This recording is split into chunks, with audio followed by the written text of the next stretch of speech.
வீட்டு வந்துடுறேன். இல்லை மருமோட நீ போயிட்டு வா ஆராமா. நான் உனக்கு சமைச்சு வைக்கிறேன். நீ என்ன சாப்பிட்றேன்னு சொல்லு.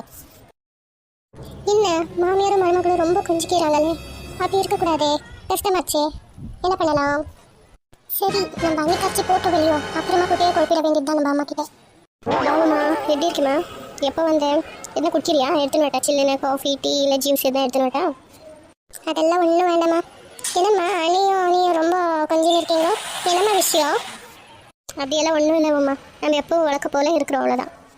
நீ ஏம்மா அன்னைக்கு பணிவிட செஞ்சுன்னு இருக்கேன்? அவங்க தானே உன்னை பார்த்துக்கணும், உங்களுக்கு பணிவிட செய்யணும். நீ ஏம்மா எல்லாம் அவங்களுக்கு செஞ்சு கொடுக்குற? இதை பாருமா, வந்தியா சாப்பியா இருந்தியா போனியான்னு இருக்கணும். அது விட்டு எனக்கு உங்கள் அன்னைக்கு நடுவில் எதுனா சண்டை மூட்டி விட்டணும்னு நினச்சேன், அப்புறம் சரி இருக்கல சொல்லிட்டேம்மா.